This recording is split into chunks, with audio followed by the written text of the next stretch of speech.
ഈശോയിൽ പ്രിയമുള്ളവരെ, നമ്മൾ മാരേജിനെ കുറിച്ച് സംസാരിച്ചുകൊണ്ടിരുന്നിരുന്നത്. മാരേജിലെ വളരെ സങ്കീർണമായ ഒരു കാര്യത്തെക്കുറിച്ച്.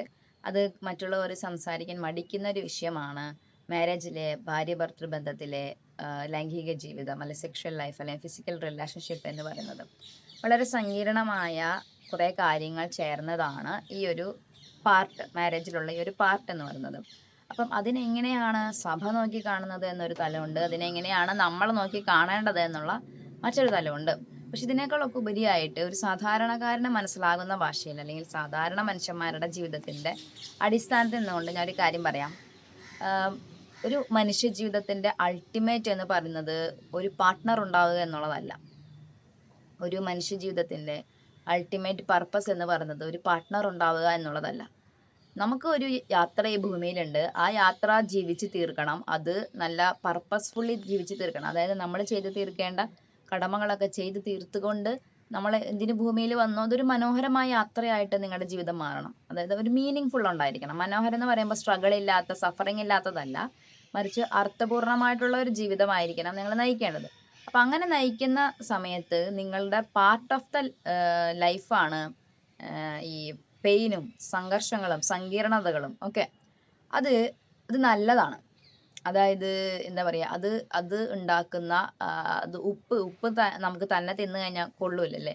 പക്ഷെ ഉപ്പ് ഒരു കറിക്ക് അത്യാവശ്യമാണ് എന്നുള്ളത് പോലെ തന്നെ, അത് കൂടാനും പാടില്ല കുറയാനും പാടില്ല. അതുപോലെ തന്നെയാണ് ജീവിതത്തിൽ സഫറിങ്ങിന്റെയും സ്ട്രഗിളിങ്ങിന്റെയും മേഖല. സോ ഈ മേഖലയിൽ നിങ്ങൾ സ്ട്രഗിൾ ചെയ്യും സഫർ ചെയ്യും ഒക്കെ ചെയ്യുന്നത് ഉണ്ടെങ്കിൽ അത് ദൈവത്തിന് അറിയാഞ്ഞിട്ട് സംഭവിച്ചിട്ടുള്ളതൊന്നുമല്ല. അതൊരു സ്ട്രഗിളിങ് ഉണ്ടാവും എന്ന് ദൈവത്തിന് അറിയാം. അതായത് ദൈവത്തിന്റെ ഹിതപ്രകാരമുള്ള ഒരു മാരേജിൽ ദൈവത്തിന് അറിയാം ഇതൊക്കെ സംഭവിച്ചിട്ടുണ്ടാവുമെന്ന്. അപ്പോൾ അത് നിങ്ങളുടെ ജീവിത നിയോഗവുമായിട്ട് ബന്ധപ്പെട്ട് കിടക്കുന്ന ഒരു കാര്യമാണ്. അത് നിങ്ങൾ അനുഭവിക്കുന്ന അസംതൃപ്തികൾ, നിങ്ങൾ അനുഭവിക്കുന്ന അരക്ഷിതാവസ്ഥകൾ, ഇത് നിങ്ങളുടെ ജീവിതത്തിന്റെ സ്പിരിച്വലി പറയുവാണെങ്കിൽ പർപ്പസുമായിട്ട് കണക്റ്റഡ് ആണ്. അതായത് നിങ്ങളെക്കുറിച്ച് ദൈവത്തിനുള്ള പദ്ധതിയുടെ ഒരു ചെറിയ ഭാഗം മാത്രമായിരിക്കും നിങ്ങളുടെ ദാമ്പത്യ ജീവിതം. അതായിരിക്കില്ല മെയിൻ. ചില മനുഷ്യന്മാരുടെ ജീവിതത്തിൽ വേറെ ഒന്നുമില്ല കാര്യമായിട്ട്. അവരെ സംബന്ധിച്ചിടത്തോളം കുടുംബമായിട്ട് ജീവിച്ച് മുന്നോട്ട് പോവുക എന്നുള്ളതായിരിക്കാം. അപ്പൊ നിങ്ങളുടെ വിളി അതായിരിക്കുകയല്ല. നിങ്ങൾക്കൊരു പർപ്പസ് ഉണ്ടാവും, അല്ലെങ്കിൽ നിങ്ങളെന്ന സോളിന്റെ ശുദ്ധീകരണവും സ്വർഗത്തിലേക്കുള്ള അതിന്റെ യാത്രയും ഒക്കെ ദൈവം മറ്റൊരു രീതിയിലായിരിക്കും ഡിസൈൻ ചെയ്തിട്ടുണ്ടാവുക. അപ്പൊ അതിന്റെ ഭാഗമായിട്ട് നിങ്ങൾ അനുഭവിക്കുന്ന ചില കാര്യങ്ങൾ ഇതിന്റെ ഭാഗമായിട്ട് വരാനുള്ള സാധ്യതയുണ്ട്. അതിൽ ഈ ഫിസിക്കൽ റിലേഷൻഷിപ്പിന്റെ മേഖലയും ഉണ്ടായിരിക്കും. ഇതിനകത്ത് നിങ്ങൾ അനുഭവിക്കുന്ന അസ്വസ്ഥതകൾ മൂലം നിങ്ങൾക്ക് രണ്ട് രീതിയിൽ ഇതിനെ അപ്രോച്ച് ചെയ്യാം. ഇറ്റ്സ് ഓക്കെ എന്ന് നിങ്ങൾക്ക് വേണമെങ്കിൽ പറയാം. അതായത് നിങ്ങൾക്ക് സാറ്റിസ്ഫാക്ഷൻ ഇല്ലായ്മ ആയിരിക്കാം, അല്ലെങ്കിൽ മറ്റെന്തെങ്കിലും ഒരു സ്ട്രഗിൾ നിങ്ങൾ മെന്റലി ഫേസ് ചെയ്യുന്നതായിരിക്കും. ഒരു ഇമോഷണൽ കണക്ഷൻ ഇല്ലാത്തത് കൊണ്ട് നിങ്ങൾക്ക് ഈ ഒരു കാര്യത്തിൽ ഏർപ്പെടാൻ പറ്റാതിരിക്കുന്നതായിരിക്കാം. നിങ്ങൾക്ക് അതൊരു പെയിൻഫുൾ ആയിട്ടുള്ള സംഗതിയായിട്ട് മാറാം, ഒരു ഇഷ്ടമില്ലാതെ ചെയ്യുന്ന ഒരു സംഗതിയായിട്ട് മാറാം. ഇതിനൊക്കെ ഒരു തലമുണ്ട്. ഇതിനെ മാനുഷിക തലം കൊണ്ട് നിങ്ങൾക്ക് അറിയാവുന്ന രീതിയിൽ നിങ്ങൾക്ക് ഹാൻഡിൽ ചെയ്യാം. അത് ഞാൻ നിങ്ങളോട് ഉപദേശിക്കാൻ ഞാൻ ഇഷ്ടപ്പെടുന്നില്ല. കാരണം അത് വലിയ ഉപദേശം പറഞ്ഞതുകൊണ്ട് അത് കാര്യം നടക്കില്ല. അത് നിങ്ങളുടെ ലൈഫിന്റെ വളരെ ഇമ്പോർട്ടന്റ് ആയിട്ടുള്ള കാര്യമാണത്. പക്ഷെ അതിനകത്ത് നടക്കുന്ന സങ്കീർണതകളെ എടുത്ത് പഠിച്ച് അതിന്റെ പുറകിലുള്ള കാരണങ്ങളെ മനസ്സിലാക്കി, അതൊക്കെ വ്യക്തിപരം കൂടിയാണ്. ഒരു പൊതു ഉപദേശം കൊണ്ട് അതൊന്നും സോൾവ് ചെയ്യാൻ പറ്റില്ല. പക്ഷെ ഞാൻ ഇതിന്റെ ഒരു സ്പിരിച്വൽ തലം പറയാം. അതായത് രണ്ടു പേർക്കിടയിലുള്ള ഈ റിലേഷൻഷിപ്പിൽ ഇതിലൊരു പൈശാചികതയുടെ ഇടപെടൽ നടക്കും. അതായത് നിങ്ങൾക്ക് അത് വർക്ക് ആവുന്നില്ല, നിങ്ങൾ തമ്മിലുള്ള ഫിസിക്കൽ റിലേഷൻഷിപ്പ് അല്ലെങ്കിൽ നിങ്ങൾ തമ്മിലുള്ള മാനസിക അടുപ്പം വർക്ക് ആവുന്നില്ലെങ്കിൽ എന്താ നിങ്ങൾ ചെയ്യുക? പലപ്പോഴും നമ്മൾ മാനസികമായിട്ട് തിന്മയുടെ വഴിയിലൂടെ അതിനെ സോൾവ് ചെയ്യാൻ ശ്രമിക്കും. മോശപ്പെട്ട കാര്യങ്ങളെ കുറിച്ച് ചിന്തിച്ചുകൊണ്ട് ആ സമയത്ത്, അല്ലെങ്കിൽ വേറെ എന്തിൻ്റെയെങ്കിലും നമുക്കൊരു ഇമോഷൻ ഉണ്ടാകാൻ വേണ്ടി നിങ്ങൾ പല കാര്യങ്ങളെ നിങ്ങൾ എടുത്തുകൊണ്ട്, ചില കാര്യങ്ങൾ വേറെ ഓർത്തുകൊണ്ട്, ചില വ്യക്തികളെ ചിലപ്പോൾ ഓർത്തുകൊണ്ട്, അല്ലെങ്കിൽ ചില കണ്ട ഏതെങ്കിലും വീഡിയോസോ ചിത്രങ്ങളോ അതിന്റെ എന്തെങ്കിലും ഇതിൽ നമുക്ക് ഈ ഒരു സ്റ്റിമുലേഷൻ ഉണ്ടാകുന്നതിന് വേണ്ടി നമ്മൾ അതിനെ പല രീതിയിൽ ഹാൻഡിൽ ചെയ്യും. അത് ഞാൻ പറയട്ടെ, മനുഷ്യമായി നമുക്കുള്ള കുറെ കാര്യങ്ങളുണ്ട്. പക്ഷെ ഇതിനകത്ത് നിങ്ങളുടെ സോളാണ് ഏറ്റവും ഇമ്പോർട്ടൻ്റ് ഉള്ള കാര്യം. നിങ്ങളൊരു physical pleasure, it's not a bad thing, it's not അതൊരു തെറ്റോ കാര്യങ്ങളൊന്നും അല്ല. പക്ഷെ നിങ്ങളുടെ ആത്മാവില് ഈ ലൈംഗിക ജീവിതത്തിൽ നിങ്ങൾ അനുഭവിക്കുന്ന സങ്കീർണതകൾ മൂലം നിങ്ങളുടെ ആത്മാവിൽ പതുക്കെ പതുക്കെ ഒരു ഇരുട്ട് കയറാൻ തുടങ്ങും. പതുക്കെ പതുക്കെ നിങ്ങളുടെ ചിന്തകളിൽ ഇരുട്ട് കയറാൻ തുടങ്ങും. പതുക്കെ പതുക്കെ നിങ്ങളുടെ വികാരങ്ങളിൽ തിന്മ കയറാൻ തുടങ്ങും. നിങ്ങൾക്ക് മനുഷ്യന്മാരോടുള്ള കൺസെപ്റ്റിൽ തിന്മ കയറാൻ തുടങ്ങും.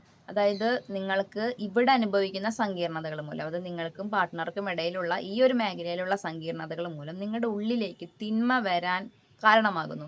എപ്പോൾ നിങ്ങൾ അതിനെ സോൾവ് ചെയ്യുന്നതിന് വേണ്ടിയിട്ട് ഒരു തിന്മയുടെ സഹായമായിട്ടിടും. തിന്മ എന്ന് പറഞ്ഞാൽ ശരിയല്ലാത്ത ഒരു മാർഗം അവലംബിക്കുമ്പോൾ. അപ്പൊ ദൈവത്തിന് എന്താ പറയാനുള്ളതെന്ന് വെച്ച് കഴിഞ്ഞാൽ, ഇതല്ല അൾട്ടിമേറ്റ്. ഫിസിക്കൽ പ്ലഷർ അല്ലെ physical happiness it's not a sin. പക്ഷെ അത് ജീവിതം എന്തെങ്കിലും തരത്തിൽ കുറവായിട്ടാണ് നിങ്ങൾക്കത് തരുന്നതെങ്കിൽ അതിനെ നിങ്ങളുടേതായിട്ടുള്ള ഒരു സൊല്യൂഷനിലേക്ക് നിങ്ങൾ പോയി കഴിഞ്ഞു കഴിഞ്ഞാൽ അത് നിങ്ങളെ ആദ്യം ഇരുട്ടിലാക്കും, നിങ്ങളുടെ ചിന്തകളെ ആദ്യം ഇരുട്ടിലാക്കും, നിങ്ങളുടെ ജീവിതത്തിന് അത് ഇരുട്ടിലാക്കും. പതുക്കെ പതുക്കെ അത് നിങ്ങളെ കീഴ്പ്പെടുത്തും. ഞാനത് കണ്ടിട്ടുണ്ട്, എനിക്ക് അതിനെക്കുറിച്ച് അറിയാം. അതുകൊണ്ടാണ് പറയുന്നത്. പതുക്കെ പതുക്കെ നിങ്ങളെ കീഴ്പ്പെടുത്തുകയും നിങ്ങൾക്ക് ഈ വിവാഹം എന്ന് പറയുന്ന സംഗതിക്ക് പുറത്തേക്ക് ഇതിനെല്ലാം പൊട്ടിച്ചെറിഞ്ഞ് പുറത്തേക്ക് പോകാനുള്ള ഒരു ടെൻഡൻസി ഉണ്ടാവുകയും ഇതിനെ നിങ്ങൾക്ക് നിയന്ത്രിക്കാൻ പറ്റാത്ത വിധത്തിലുള്ള വൈകാരികത ഉണ്ടാവുകയും ലസ്റ്റ് എന്ന് പറയുന്ന ഒരു സംഗതിയിലേക്ക് അത് എത്തുകയും നിങ്ങൾക്ക് ഒരു വിശുദ്ധ ജീവിതം നയിക്കാൻ പറ്റാതിരിക്കുകയും ചെയ്യുന്ന ഒരു അവസ്ഥയിലേക്ക് ഇത് പോകും. അപ്പം ഇതിൽ പലപ്പോഴും ഏതെങ്കിലും ഒരു പാർട്ട്ണർ ഹെൽപ്ലെസ് ആയിരിക്കും. ഇപ്പോൾ ഒരാളുടെ നീഡിനെ മറ്റൊരാളെ കംപ്ലീറ്റ് ചെയ്യാൻ വേണ്ടി കഷ്ടപ്പെടുന്നവരുണ്ട്. ഒരാൾക്ക് ഇത് സംതൃപ്തി ആവുന്നില്ല, അപ്പൊ അതിന് വേണ്ടിയിട്ട് ഇഷ്ടമില്ലാത്ത കാര്യങ്ങൾ ചെയ്യുന്നവരൊക്കെ ഉണ്ട്. ഇതിനകത്ത് കുറെ വയലൻസ് കൊണ്ടുവരുന്നവരുണ്ട്. ഇതിനകത്ത് കുറെ പാടില്ലാത്ത കുറെ കാര്യങ്ങൾ കൊണ്ടുവരുന്നവരുണ്ട്. ഇപ്പൊ എല്ലാവരെയും പോയി ഇത് പറഞ്ഞ് മനസ്സിലാക്കി അവര് ഇതൊന്നും കേൾക്കാനൊന്നും പോകുന്നില്ല. ഇതിനെ തിന്മയുടെ വഴിയിലേക്ക് പോകുന്ന മനുഷ്യര് ഇതൊന്നും കേൾക്കാനായിട്ട് പോകുന്നില്ല. പക്ഷെ എന്നെ കേൾക്കുന്ന നിങ്ങളോട് എനിക്ക് പറയാനുള്ളത് ഇത്രയേ ഉള്ളൂ. ഒരു സ്ട്രഗിൾ ഉണ്ടാകുമ്പോൾ അത് ഈ ഒരു സ്ട്രഗിൾ മാത്രമല്ല, ഏതൊരു സ്ട്രഗിൾ ഉണ്ടാകുമ്പോഴും രണ്ട് രീതിയിൽ നമുക്ക് അതിനെ ഹാൻഡിൽ ചെയ്യാം. ഒന്ന് ശരിയായ രീതിയിൽ, മറ്റൊന്ന് ഏത് രീതിയിലും. ഏത് വിധേനയും നമുക്കതിനെ സോൾവ് ചെയ്യാം. പക്ഷെ നിങ്ങൾ ഏത് വിധേനയും എങ്ങനെയും എന്ന് ഒരു മാനുവൽ ക്രിസ്ത്യാനിക്കില്ല. ക്രിസ്ത്യാനിക്ക് ദൈവം ഒരു മാനുവൽ കൊടുത്തിട്ടുണ്ട്, അതനുസരിച്ച് മാത്രമേ ജീവിക്കാൻ പറ്റുള്ളൂ. സോ ക്രിസ്ത്യാനി അവന്റെ ജീവിതത്തിന്റെ സങ്കീർണതകളെ ഹാൻഡിൽ ചെയ്യേണ്ടത് ദൈവികപരമായിട്ടാണ്. അതിനെ മാനുഷികപരമായിട്ട് നമ്മൾ ഹാൻഡിൽ ചെയ്യുന്ന രീതികളുണ്ട്. എനിക്ക് കുറ്റം പറയാൻ പറ്റില്ല, നമ്മളൊക്കെ മനുഷ്യരല്ലേ. ഇത്രയും നമുക്ക് ആകെ കൂടെ ഒരു ദാമ്പത്യ ജീവിതമുള്ളൂ, അതിനകത്ത് നമ്മൾ സങ്കീർണതകൾ അനുഭവിക്കുമ്പോൾ ഇത് ഞാൻ മനുഷ്യരെ കുറ്റം പറയില്ല. നമുക്ക് എങ്ങനെയത് സൊല്യൂഷൻ കണ്ടെത്താൻ നമുക്ക് തോന്നും. പക്ഷെ നിങ്ങൾക്ക് അങ്ങനെ സൊല്യൂഷൻ കണ്ടെത്താൻ പറ്റും. നിങ്ങൾ അതിലേക്ക് പോയി കഴിഞ്ഞാൽ നിങ്ങൾക്ക് പറ്റുന്ന പോലെ നിങ്ങൾക്ക് തോന്നും. അതൊരു സൊല്യൂഷൻ അല്ല എങ്കിലും ചില വഴികളിലൂടെ പോകുമ്പോൾ നമുക്ക് തോന്നാം ഇങ്ങനെ ആയാൽ ഇത് ശരിയാവും, ഇങ്ങനെ ആയാൽ ഇത് ശരിയാവും. അല്ലെങ്കിൽ നമുക്കൊരു പാരലൽ റിലേഷൻഷിപ്പ് സ്റ്റാർട്ട് ചെയ്താലും ഇത് ശരിയാവും. ഒരു പാരലൽ ഒരു പാർട്ട്ണറെ കിട്ടുവാണെങ്കിൽ ഈ ആളിൽ നിന്നൊന്നും കിട്ടാത്തത് ഇത് കംപ്ലീറ്റ് ചെയ്ത് പോകും. അല്ലെങ്കിൽ ഇത്തരം കാര്യങ്ങൾ ഇതിന്റെ ഇടയിൽ ഉപയോഗിക്കുകയാണെങ്കിൽ ഇത് കുറച്ചും കൂടെ ബെറ്റർ ആയിട്ട് കൊണ്ടുപോകാൻ പറ്റും. ഇങ്ങനെ ഇങ്ങനെ ഇങ്ങനെ ഇങ്ങനെ നമുക്ക് തോന്നും. പക്ഷെ ഇത് പതുക്കെ പതുക്കെ നിങ്ങളിലോട്ട് ഒരു ഇരുട്ട് കയറ്റുകയും നിങ്ങളുടെ തലമുറകളിലേക്ക് പോകും. നിങ്ങളുടെ പാരമ്പര്യത്തിന്റെ കെട്ട് വർദ്ധിപ്പിക്കും. അത് നിങ്ങളുടെ ജീവിതത്തിൽ ഒരുപാട് ഇരുട്ട് കൊണ്ടുവരും, ഒരുപാട് കൃപ നഷ്ടപ്പെടുത്തും, ഒരുപാട് അനുഗ്രഹങ്ങൾ തടയും. നിങ്ങളെ ദൈവം എന്തിനു വേണ്ടി വിളിച്ചു അതിലേക്ക് നിങ്ങൾ എത്തില്ല. അപ്പൊ ദൈവം എന്താ ചെയ്യുന്നത്? ഒരു ഇടപെടൽ നടത്തും. ഒരു പെയിൻഫുൾ ആയിട്ടുള്ള ഒരു സംഗതി നിങ്ങൾക്ക് ഉണ്ടാവും. നിങ്ങൾക്ക് അനുഗ്രഹം ഉണ്ടെങ്കിൽ ദൈവത്തിന്റെ ഒരു തൊടലിനെ നിങ്ങൾ മാനിച്ചാൽ നിങ്ങൾക്ക് അപ്പ ദൈവം നിങ്ങളെ തിരിച്ചു പിടിക്കും. അതായത് നിങ്ങൾ വഴിതെറ്റി പോകുന്നു എന്ന് തോന്നുമ്പോൾ, നിങ്ങളുടെ ആത്മാവ് നശിക്കുന്നു എന്ന് തോന്നുമ്പോൾ, അത് ദാമ്പത്യത്തിന്റെ മേഖലയിൽ മാത്രമല്ല ഏത് മേഖലയിലും നിങ്ങൾ ഓവറായിട്ട് നാശത്തിന്റെ വഴിയിലേക്ക് പോകുന്നു എന്ന് പറയുമ്പോൾ ചില തകർച്ചകൾ ഉണ്ടാവും. അപ്പൊ അതിൽ നിന്ന് നമ്മൾ വെളിപാടുകൾ ഉണ്ടായിട്ട് നമുക്ക് ബോധ്യം ഉണ്ടായിട്ട് നമ്മൾ തിരിച്ചു വരണം. ഇത് അടയാളങ്ങളായിട്ട് നിങ്ങൾ മനസ്സിലാക്കണം. ദൈവം തരുന്ന അടയാളമാണ് ഇത്. നിങ്ങൾ തിരിച്ചു വരാൻ വേണ്ടിയിട്ടാണ്. നിങ്ങൾ അങ്ങനെ നശിക്കാൻ ദൈവം ആഗ്രഹിക്കുന്നില്ല. അത് ഒരു അപ്പന്റെ ശിക്ഷണമാണത്. അതല്ലാതെ അത് നിങ്ങളെ നശിപ്പിക്കാൻ വേണ്ടിയിട്ടല്ല, നിങ്ങൾ നശിക്കാതിരിക്കാൻ വേണ്ടി തരുന്ന വേദനയാണ്. അപ്പൊ അത് നിങ്ങൾ തിരിച്ചറിവുണ്ടായിട്ട് നിങ്ങൾ തിരിച്ചു വരണം. അങ്ങനെ ദൈവം പലപ്പോഴും നിങ്ങളെ പിടിച്ചു വെക്കാൻ വേണ്ടി ശ്രമിക്കും. ഇനി കണ്ടിന്യൂസ് നിങ്ങളിത് കേൾക്കാതെ പിന്നെയും പിന്നെയും പാപത്തിന്റെ വഴിയിലൂടെ പോയി, തിന്മയുടെ വഴിയിലൂടെ പോയി, നിങ്ങളുടെ ജീവിതത്തിന്റെ പ്രയാസങ്ങളും സംഗതികളൊക്കെ നിങ്ങൾ ദേഷ്യത്തിലും വൈരാഗ്യത്തിലും പ്രതികാര ചിന്തയിലും അശുദ്ധിയിലും അശ്ലീലത്തിലും ഒക്കെ അടിസ്ഥാനപ്പെടുത്തിയാണ് നിങ്ങൾ അതിനെ ഹാൻഡിൽ ചെയ്യുന്നതെങ്കിൽ പിന്നെ രക്ഷിക്കാൻ പറ്റാത്ത വിധം അങ്ങനെ ഒന്നില്ല. ദൈവം പറഞ്ഞിട്ടുണ്ട് നിങ്ങൾ ഏതറ്റത്ത് പോയാലും ദൈവം നമുക്ക് രക്ഷിക്കാൻ പറ്റും. പക്ഷെ നിങ്ങളുടെ സഹായം ചോദിക്കും. പക്ഷെ നമ്മളൊരു സ്വരം കേൾക്കുന്നുണ്ട്, കുറെ ദൂരം സഞ്ചരിക്കുമ്പോൾ ആ സ്വരം കേൾക്കാതെ ആകുമല്ലോ. അങ്ങനെ ഒരു കാര്യം സംഭവിക്കും. പതുക്കെ പതുക്കെ നിങ്ങൾക്ക് ഈ അനുഭവങ്ങൾ ഇല്ലാതാകും. ദൈവത്തിനെ അകന്ന് പോകും. പിന്നെ നിങ്ങൾ ഒരു ഇരുട്ടിലേക്ക് പോകും. പിന്നെ അവിടെ നിന്ന് തിരിച്ചു കൊണ്ടുവരിക എന്ന് പറയുന്നത് പ്രയാസമായിരിക്കും. ഈശോയിൽ പ്രിയമുള്ളവർ, എനിക്ക് പറയാനുള്ളത് നിങ്ങൾക്ക് പങ്കുവയ്ക്കാൻ പോലും പ്രയാസമുള്ള മേഖലകളാണ് നിങ്ങളുടെ കുടുംബജീവിതത്തിന്റെ രഹസ്യമായിട്ടുള്ള തലത്തിലുള്ളത്. ഇതുണ്ടാക്കുന്ന സങ്കീർണതകളെ കുറിച്ചും ഇതുണ്ടാക്കുന്ന മെന്റൽ സ്ട്രഗിളിനെ കുറിച്ചൊക്കെ എനിക്ക് കൃത്യമായിട്ട് ദൈവം പറഞ്ഞു തന്നിട്ടുണ്ട്.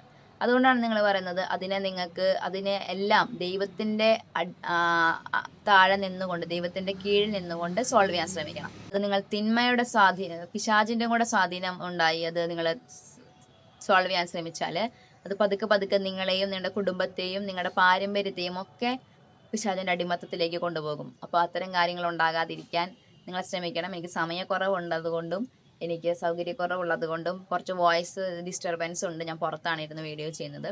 പക്ഷെ ഇന്നത് പറയണമെന്ന് എനിക്ക് തോന്നി, അതുകൊണ്ടാണ് ഞാൻ പറഞ്ഞത്. ഇതിനെക്കുറിച്ച് നമുക്ക് കൂടുതലായിട്ട് ഡിസ്കസ് ചെയ്യാം. നിങ്ങൾക്ക് ഈ മേഖലയിൽ ഡയറക്ഷൻസിന്റെ ആവശ്യമുണ്ടെന്ന് എനിക്ക് തോന്നുന്നു. കാരണം എല്ലാ മനുഷ്യർക്കും ഉണ്ട്, പക്ഷെ നമ്മൾ അതിനെക്കുറിച്ച് സംസാരിക്കാറില്ല. ഇതേ പറയാനുള്ളൂ, പിശാചിന് കയറി വരാൻ തുറന്നിടുന്ന ഒരു വാതിലായി നിങ്ങളുടെ ദാമ്പത്യങ്ങൾ മാറരുത്. എന്താണോ അസംതൃപ്തി, എന്താണോ അസ്വസ്ഥത, അതിന് ദൈവത്തിൻ്റെതായിട്ടുള്ള ഒരു പരിഹാരം നിങ്ങളുടെ ജീവിതത്തിൽ വെച്ചിട്ടുണ്ട്. അത് നിങ്ങൾ കണ്ടെത്തണം. അതിനുള്ള പരിഹാരം മാനുഷികമായിട്ട് ചിന്തിച്ചാൽ ചിലപ്പോൾ തെറ്റുപറ്റും. പൈശാചികമായിട്ട് ആ വഴിയിലോട്ട് പോകാൻ നിങ്ങൾക്ക് ഹൈ ടെൻഡൻസി ഉണ്ടാവും, പക്ഷെ അതും ഒരു സൊല്യൂഷനിലേക്ക് എത്തില്ല. അപ്പൊ ദൈവം നിങ്ങളെ തിരിച്ചു പിടിക്കാൻ വേണ്ടി നിങ്ങൾക്ക് തകർച്ചകളും അടയാളങ്ങളും വേദനകളും ഒക്കെ തരും. അതിനൊക്കെ മുമ്പ് നമുക്ക് തിരിച്ചു വരാൻ പറ്റുമെങ്കിൽ അതല്ല നല്ലത്.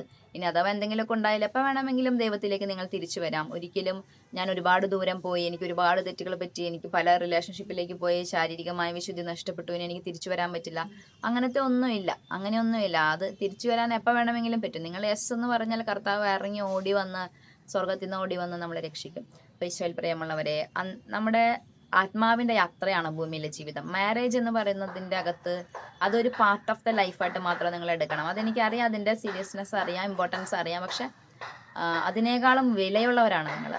റിലേഷൻഷിപ്പിനേക്കാളും വിലയുള്ളവരാണ് നിങ്ങൾ. നിങ്ങളുടെ ആത്മാവ് നശിക്കാൻ പാടില്ല. നിങ്ങളുടെ ആത്മാവ് നശിക്കുന്ന പ്രവർത്തികളിൽ ഏർപ്പെടാതിരിക്കാൻ നിങ്ങൾ ശ്രമിക്കണം. ആത്മാവ് നശിക്കാതിരിക്കട്ടെ.